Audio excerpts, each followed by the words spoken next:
नमस्कार।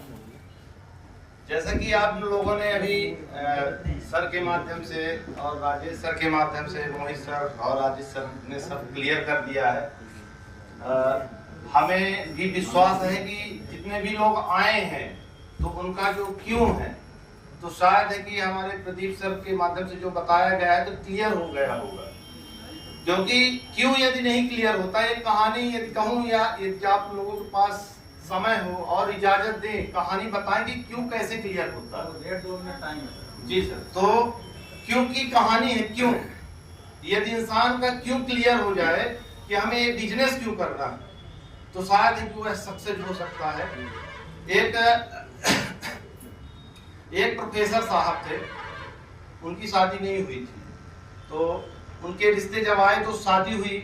शादी होने के बाद उन्हें पता चला कि हमारी बीवी पढ़ी लिखी नहीं है। तो प्रोफेसर साहब थे, उनको बेइज्जती महसूस होती थी कि हमारी बीवी पढ़ी नहीं है। तो उन्होंने कहा कि चलो ठीक है, कोई बात नहीं, गलती हो जाती है। उन्होंने नहीं बताया हमें कि हमारी बीवी ये नहीं पढ़ी है बेटी, तो हम पढ़ा लेंगे क्योंकि प्रोफेसर है। तो प्रोफेसर साहब ने कहा कि चलो तुम्हारा मैं एडमिशन करा देता हूँ तो तुम पढ़ लो। तो उस बीवी का मन नहीं था कि बोली मैं नहीं पढ़ूंगी। आप जो कहते हैं कि नहीं पढ़ने का मन है तो कैसे पढ़ सकता है कोई। यदि हम कहें हमारे सर ने बताया कि ये बिजनेस शानदार है, सर ने बताया कि शानदार, आपने नहीं सुना कि शानदार है, तो कैसे शानदार हो सकता है। इसी तरह उनकी बीवी ने सोच लिया कि ये मैं नहीं पढ़ूंगी, अब नहीं पढ़ूंगी, ये हो गया कि नहीं पढ़ूंगी। तो उन्होंने कहा ठीक है, नहीं पढ़ोगी तो क्या करेंगे, फिर हम सहेंगे ऐसे। लेकिन प्रोफेसर साहब तो वो भी कहाँ मानने वाले थे, ऐसे लगे थे, बार बार बोलते थे कि नहीं पढ़ लो। धीरे ऐसे ऐसे चलता रहा, बच्चे हो गए, फिर भी बोल रहे हैं कि पढ़ लो, नहीं पढ़ रही है। और बच्चे हो गए, पढ़ लो। फिर बच्चे भी बड़े हो गए, बच्चे भी पढ़ने लगे, कॉलेज में पढ़ने लगे। फिर प्रोफेसर साहब ने दिमाग लगाया कि इसको कैसे समझाया जाए।